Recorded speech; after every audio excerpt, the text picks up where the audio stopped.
Hello everyone. बेटा last time हमारा topic था conservative and non conservative forces और आज हम डिस्कस करेंगे पावर के बारे में। तो कोई बड़ा टॉपिक नहीं है पावर का, लेकिन बहुत अच्छे न्यूमेरिकल्स इससे निकल के आ सकते हैं। तो चलिए शुरू करते हैं। पावर, तो पावर बेसिकली क्या होता है? Rate of doing work. Power, power मतलब रेट ऑफ डूइंग वर्क, कार्य करने की दर। रेट ऑफ डूइंग वर्क से मतलब ये है वर्क डन पर यूनिट टाइम। ठीक है, वर्क डन जो है वो मेजर किया जाता है जूल में और टाइम को मेजर करते हैं सेकंड में। सो यूनिट जो आई पावर की ऐसा यूनिट होती है जूल पर सेकंड और इसको बोलते हैं वाट। तो पावर की जो एसआई यूनिट होती है वाट, वैसे इसकी और भी यूनिट्स होती हैं प्रैक्टिकली जो पॉसिबल है, जैसे 1 हॉर्स पावर यूनिट होगी 746 वाट। जनरली जो इंजन या मोटर होती हैं उनकी पावर इसी से बताई जाती है, हॉर्स पावर से ही आप लोग इंजन वगैरह की पावर। दूसरा, एक कमर्शियल यूनिट भी होती है, लेकिन वो कमर्शियल यूनिट होती है एनर्जी की है। कई बार आपने देखा होगा किलोवाट आवर, तो ये बात जरूर आ गई है किलोवाट। ये तो शायद हमें पता ही होगा, मैं उम्मीद करता हूँ। किलोवाट आवर 10⁻³ वाट, मेगावाट 10⁻6 वाट, गीगावाट 10⁻9 वाट। तो किलोवाट आवर जो है ये जनरली बच्चे कंफ्यूज हो जाते हैं कि ये यूनिट है पावर की, लेकिन ध्यान दें ये क्या है? किलोवाट क्या है? पावर, और आवर क्या है? टाइम। पावर गुना टाइम, वो चीज क्या बनती है? एनर्जी बनती है। तो ये जो किलोवाट आवर है ये क्या है? कमर्शियल यूनिट होती है एनर्जी की।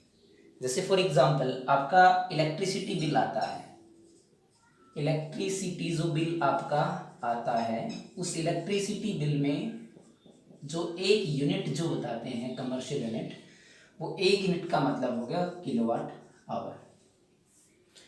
और 1 किलोवाट आवर किसके बराबर होता है?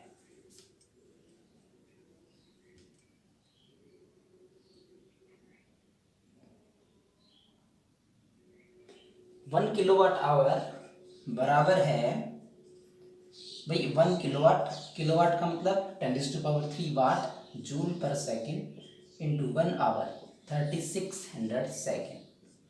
तो ये आएगा 3.6 इंटू 10⁻6 जूल। ठीक है, तो जो पावर जो होती है rate of doing work, work done पर यूनिट टाइम। हाँ, दूसरे फॉर्मूले आप इसके बना सकते हैं। देखिए वो कैसे बनाएंगे आप लोग। ये थी एवरेज पावर, आप लोग कैलकुलेट कर रहे थे ऐसे। इंस्टेंटेनियस पावर जो होती है उसको क्या कहेंगे आप लोग? उसको आप लोग उस वर्क डन की या टाइम की उसमें लिमिटिंग वैल्यू ले लेंगे हम, कि जैसे पावर लिखा जा सकता है amount of work done delta W delta T. यदि डेल्टा टी टाइम बहुत स्मॉल है, delta T tends to 0, then power is equal to limit delta T tends to 0 delta W upon delta T, और इसको क्या लिख सकते हो? D W by D T, D W upon D T. ये भी वही बात है, ये किसको शो करता है? ये इंस्टेंटेनियस पावर है। कौन सी पावर है ये? इंस्टेंटेनियस पावर है। तो इंस्टेंटेनियस पावर है D W upon D T is equal to P D by D T of force किसके बराबर? F dot D X. D X क्या था? डिस्प्लेसमेंट था, स्मॉल डिस्प्लेसमेंट था। कितने टाइम में? डी टी टाइम में। और फोर्स यदि कांस्टेंट है, मैंने उसको बाहर निकाला, या डिस्प्लेसमेंट पे फोर्स डिपेंडेंट है ना, सॉरी टाइम पे फोर्स यदि डिपेंडेंट नहीं है तो टाइम के रेस्पेक्ट में फोर्स क्या हुआ? कांस्टेंट हुआ है। तो आपके पास जो बचेगा D X upon D T, and this may be written as rate of change of displacement क्या बन जाएगा, वेलोसिटी। तो पावर आपके पास निकल के आई एफ डॉट वी, मतलब dot product of force and velocity. मतलब पावर को आप लोग लिख सकते हो F X I plus F Y J plus F Z की dot V X I plus V Y J और प्लस वी जेड की। लेकिन पावर जो होती है वो स्केलर क्वांटिटी है, ये भी जरूर ध्यान रखें, ये एक स्केलर क्वांटिटी है। क्यों, आप देख रहे हो किससे दी जा रही है, दो वेक्टर क्वांटिटीज के डॉट प्रोडक्ट से पावर को बताया जाता है, कैलकुलेट करा जाता है। और जब भी आप लोग डॉट प्रोडक्ट करते हैं तो जो फिजिकल क्वांटिटी बचती है आपकी, वो फिजिकल क्वांटिटी आपकी कैसी बचती है, स्केलर फिजिकल क्वांटिटी होती है। वर्क डन जो बराबर था हमारा फोर्स इनटू डिस्प्लेसमेंट, वो भी डॉट प्रोडक्ट से दिया गया था। तो उस केस में वर्क डन भी क्या था, वर्क डन भी एक स्केलर क्वांटिटी था। और या फिर यहाँ से आप लोग बोल सकते हो कि ये रेशियो है, पावर है एक रेशियो है वर्क डन और टाइम टेकन। तो वर्क डन भी एक स्केलर क्वांटिटी, टाइम भी एक स्केलर क्वांटिटी, मतलब दो स्केलर क्वांटिटीज का रेशियो है, तो पावर क्या होगी, स्केलर होगी। यहाँ आप लोग देख रहे हो डॉट प्रोडक्ट से उसको दिया गया है, तो ये भी क्या होगी, स्केलर होगी। ठीक है, तो ये बेसिक सी बातें थी पावर के बारे में। आइए एक दो क्वेश्चन इसके ऊपर हम लोग देखेंगे। जैसे एक सिंपल सा क्वेश्चन है कि कोई भी कार है, उसका अपना कुछ मास होगा, उसको दो क्रेन हैं ऊपर उठाती हैं। बहुत सिंपल एग्जांपल ले रहे हैं हम पावर को कैलकुलेट करने का। देखते हैं कैसे इस फॉर्मूले को इंप्लीमेंट करें। We just considered that a car of mass 2000 kilogram, मैंने मान लिया मास जो कार का है 2000 किलोग्राम है। ठीक है, उसको लिफ्ट किया गया, ऊपर ले जाया गया है up to a height h is equal to 2 metre, 2 metre ऊपर। और उसको ऊपर उठाने के लिए दो क्रेन्स का इस्तेमाल किया गया है। दो क्रेन्स अलग अलग, दोनों ने एक साथ नहीं किया। पहली क्रेन उस कार को 1 मिनट में, फर्स्ट 1 मिनट में ऊपर उठा देती है, और जो सेकंड जो क्रेन है वो उसी कार को 2 मिनट में ऊपर उठाती है। तो आपको बताना है कि विच क्रेन कंज्यूम मोर फ्यूल, विच क्रेन कंज्यूम मोर फ्यूल, कौन सी क्रेन जो है ज़्यादा तेल की खपत होगी। और दूसरा, what is power of each, power of each crane, दोनों क्रेन्स की पावर बताइए। तो देखिए डेटा आपके पास ये है, कार यहाँ पर थी, उसको 2 मीटर ऊपर यहाँ पर उठाया गया, तो वर्क डन कितना होगा भाई, जितना इसकी पोटेंशियल एनर्जी चेंज हुई है। यहाँ पर पोटेंशियल एनर्जी रेफरेंस पॉइंट पे जो भी थी 0 कंसिडर कर लेंगे। h हाइट ऊपर उठ गया तो mgs का वर्क डन, वर्क डन कितना हुआ है, कार्य कितना हुआ, जितना पोटेंशियल एनर्जी थी। आप कह सकते हो कि वेट mg, नीचे की तरफ कार का वेट किधर लग रहा था, mg। तो विदाउट एक्सेलरेशन जब क्रेन उसको मूव करवाएगी, ऊपर लिफ्ट करेगी, तो ऊपर की तरफ उसे कितना फोर्स लगाने की जरूरत पड़ेगी, एटलीस्ट mg के बराबर। यदि ज़्यादा लगाती है तो फिर एक्सेलरेटेड मोशन होगी। फोर्स उसने लगाया, हाइट कितनी रेज कर दी, h हाइट रेज कर दी है, तो work done is equal to mgh, m कितना 2000, g कितना 10, h कितना 2 मीटर्स, दो 40,000 जूल, ये आया वर्क डन। ठीक है, ये जो वर्क डन निकला है इसके बेसिस पे देखिए, पहली क्रेन ने उसको कितनी मीटर ऊपर उठाया, 2 मीटर ऊपर उठाया, कितना वर्क डन करना पड़ा, 40,000 जूल। दूसरी क्रेन ने, उसने भी उसको कितनी ऊपर उठा दिया है, 2 मीटर ऊपर उसने उठाया, तो उसे भी कितना काम करना पड़ेगा, सिंपल है जी, 2 मीटर ऊपर उसकी एनर्जी 40,000 जूल है, तो उतना ही वर्क डन करना पड़ेगा। मतलब दोनों क्रेन्स ने वर्क डन जो था, amount of work done by both the cranes is same, कार्य दोनों ने सेम किया है, इसलिए दोनों क्रेन जो फ्यूल कंज्यूम करेंगी वो इक्वल अमाउंट में फ्यूल को कंज्यूम करेंगी।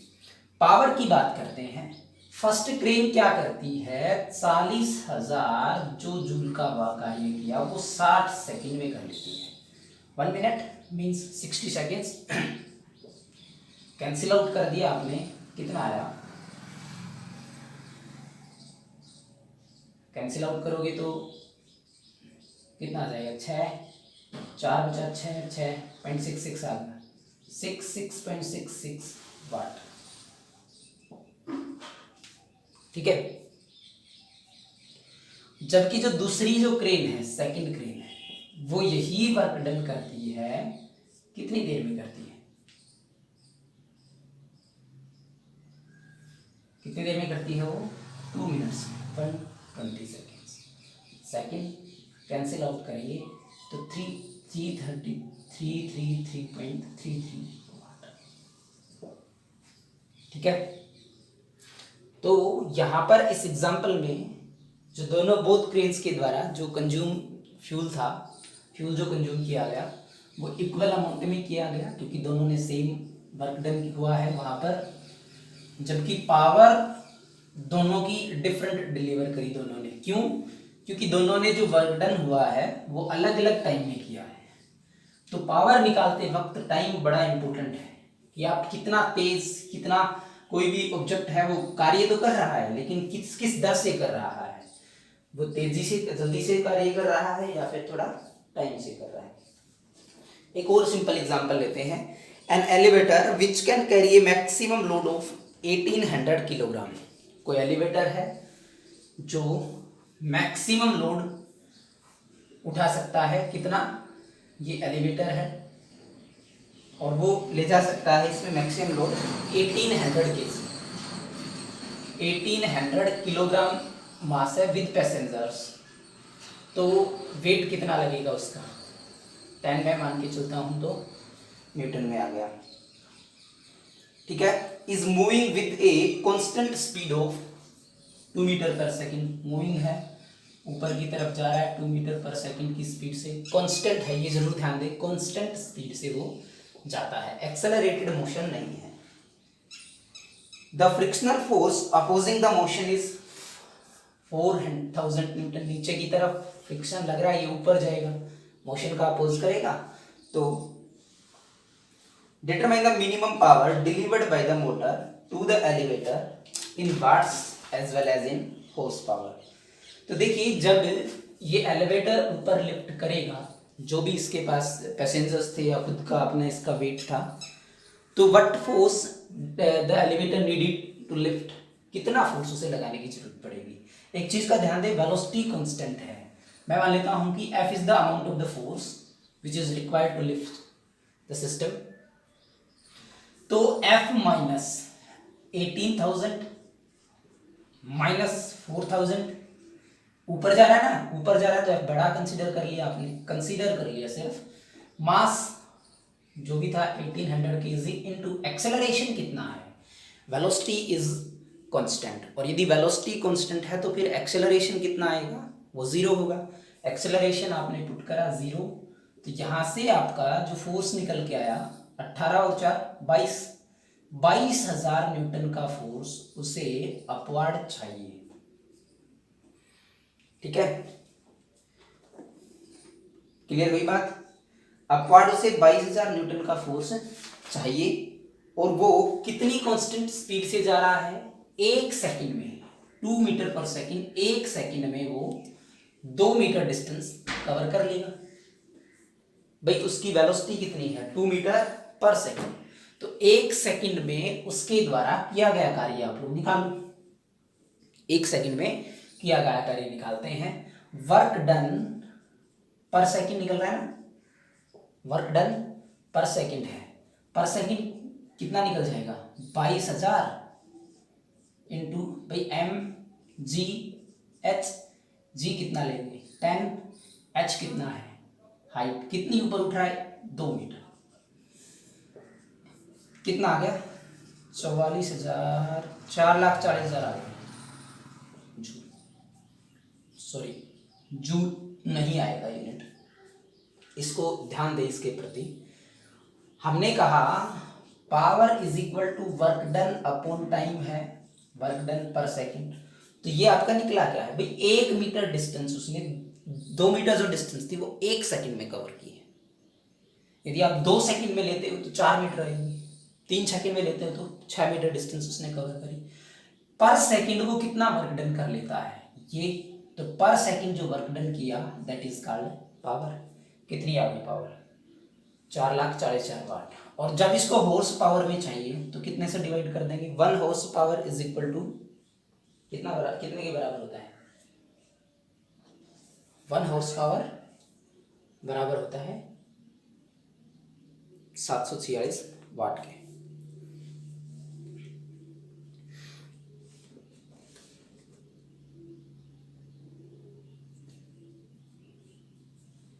ठीक है,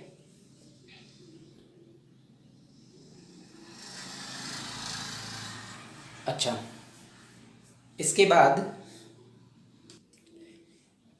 नहीं बेटा, पहले इसी में एक चीज हमने, शायद मुझे लगता है कहीं ना कहीं, क्योंकि बहुत बड़ा सा आंसर आ रहा है इसमें, एक चीज ध्यान दें, आपको ये आपका मास नहीं था, हमने गलत डेटा पुट करा है, ये मास नहीं था आपका, ये टोटल फोर्स था। तो इसके प्रति ध्यान दें, थोड़ा मिस्टेक हो गई हमसे। तो ये आपको mgs लगाने की जरूरत यहाँ पर नहीं है। ठीक है, यदि आपको मास गिवन होता कि 1800 किलोग्राम का मास है और ऊपर की तरफ उसको लिफ्ट करता है, तो आप जरूर लेते कि हाइट जो है, मेथड आपका बिल्कुल सही था, कोई दिक्कत नहीं थी, कोई गलती नहीं थी उसमें। लेकिन यहाँ एक चीज देखने में हमसे थोड़ी सी चूक हुई है, और वो क्या हुई है ये देखिए, ये जो चीज है ना 22,000 न्यूटन, ये मास नहीं है, ये फोर्स है। तो जो mg आप लोग निकालते हो वो ऑटोमेटिकली फोर्स निकलता ही है, निकलता है ना, वो भी तो फोर्स ही लेते हैं। तो हमें g से मल्टीप्लाई यहाँ पर नहीं करना था, हमें इसको, ये मास नहीं है तो g से मल्टीप्लाई नहीं करेंगे, ऑटोमेटिकली आपके पास फोर्स है, ये मास नहीं गिवन है। मास यदि होता तो आप जरूर करते, तो आप डायरेक्ट फॉर्मूला लगा सकते हैं F इंटू वी, पावर का, आपको निकालनी भी तो पावर थी ना, तो power is equal to force into velocity, और डायरेक्ट निकल जाएगा आपका 22,000 इंटू 2, ये आएगा।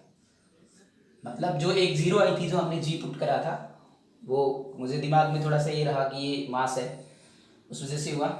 तो ये फोर्स था, और फोर्स था तो ये 44,000 वाट के बराबर पावर आ जाए, और इसको जब कन्वर्ट करेंगे तो 746 से डिवाइड करते हैं। ओके, तो जरूर ध्यान दें, ये दूसरा फॉर्मूला था इसका, F इंटू बी। अब एक और क्वेश्चन लेते हैं हम।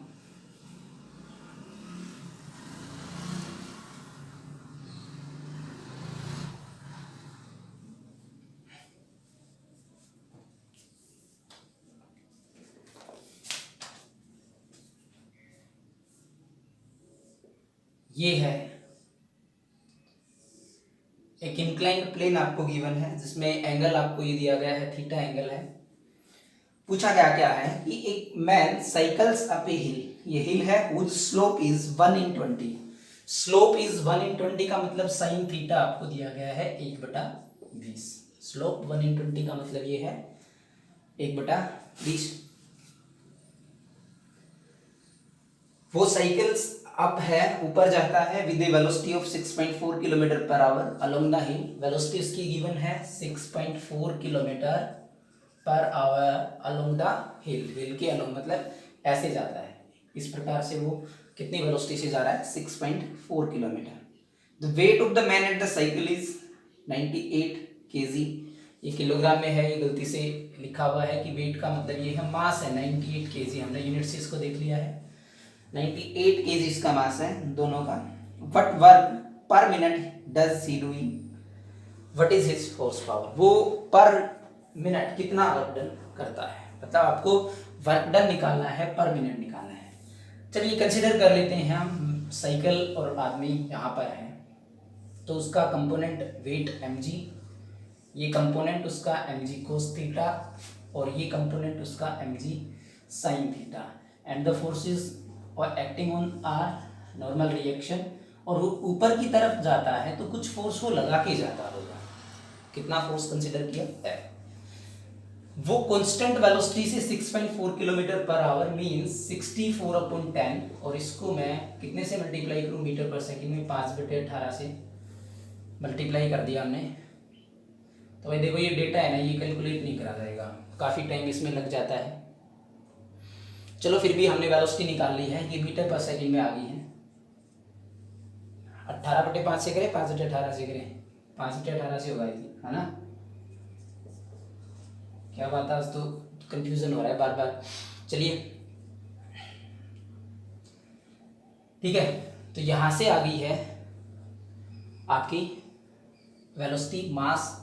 अब देखिए जो कंसेप्ट है ना उसके प्रति आप ध्यान दें, कंसेप्ट क्या है।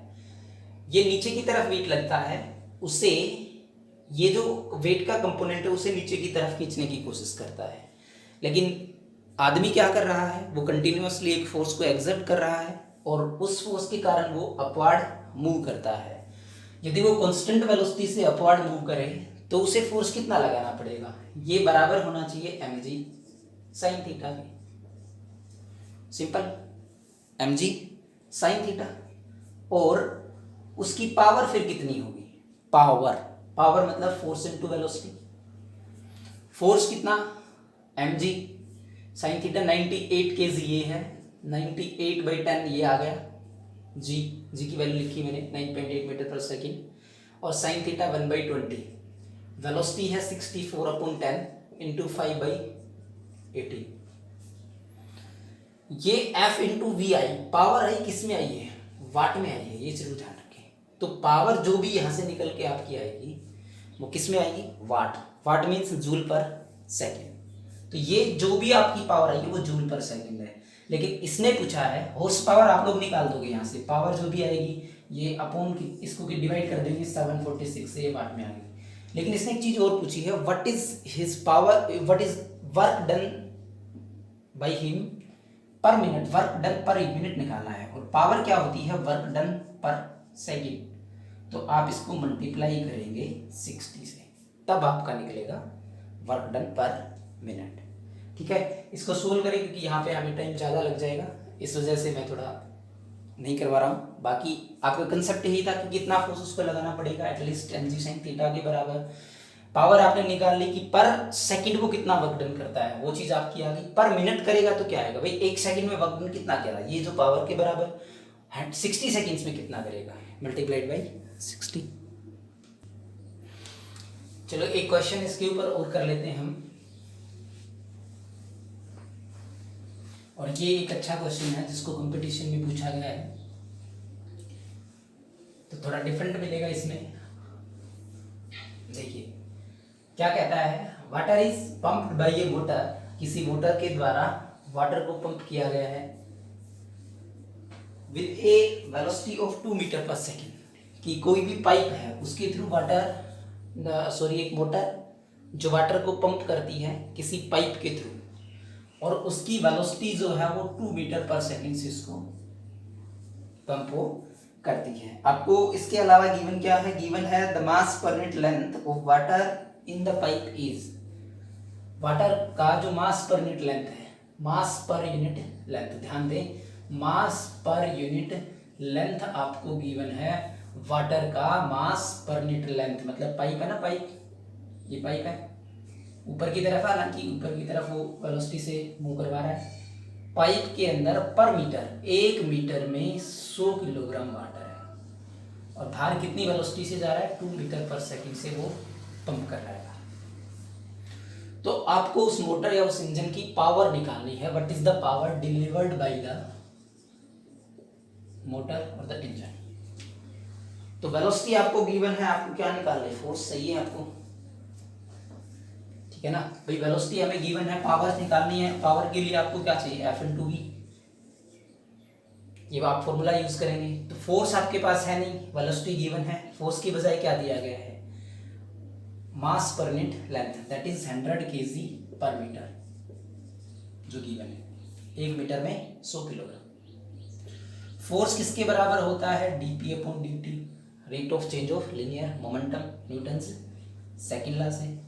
आपको निकालना भी तो फोर्स है ना, गिवन नहीं है, वेलोसिटी आपको पता है। यदि आप लोग इस डेटा से फोर्स को निकालो कैसे भी करके, कुछ कोई मैथमेटिकल एक्सप्रेशंस या फॉर्मूले या फिर कैलकुलेशंस को यूज करें और फोर्स निकालें, तो d/dt ऑफ पावर p रखा तो m × v, F is equal to, मेरे हिसाब से ऊपर लिख देता हूँ मैं, F is equal to mass constant है बाहर आ गया इनटू, सॉरी मास चेंज हो रहा है, कांस्टेंट नहीं हो रहा, यहाँ बता रहा है मास पर यूनिट लेंथ उसमें चेंज होता है। वेलोसिटी कांस्टेंट है, विद ए कांस्टेंट वेलोसिटी वो 2 मीटर पर सेकंड से निकाल रहा है, लेकिन मास चेंजिंग है। ये ही पॉइंट था इसमें कि मास इसमें क्या है, चेंज हो रहा है। तो वेलोसिटी बाहर आ गई और ये आ गया dm अपॉन dt। अब मैं इसको let l be the length of the pipe, तो मैंने dl से डिवाइड कर दिया, dl से इसको मल्टीप्लाई कर दिया, f is equal to dl upon dt, distance covered per unit time, क्या बन गई velocity dm upon dl। f कितना आ गया है, dm अपॉन dl। निकालनी क्या थी, power, power force into velocity, तो वेलोसिटी की क्यूब होगी, एक वेलोसिटी यहाँ से और एक f की वैल्यू यहाँ पुट करेंगे तब, into dm upon dt। v कितना है 2, dm अपॉन dl सॉरी, मास पर यूनिट लेंथ 100, 800। थोड़ा सा मतलब यहाँ यही चीज देखने योग्य थी कि यहाँ पर विद ए कांस्टेंट वेलोसिटी वो 2 मीटर पर सेकंड से बाहर ले जाता है, लेकिन मास उसका क्या है, मास बदल रहा है, मास चेंजिंग है। पाइप में जैसे जैसे वाटर आगे जाता है तो उस हिसाब से मास चेंज होता है लेंथ के साथ साथ, इसीलिए इसने बताया है कि मास पर यूनिट लेंथ क्या है। तो ये एक छोटा सा टॉपिक था पावर के बारे में। Hope you understand. If there is any query you can share. Okay, thank you.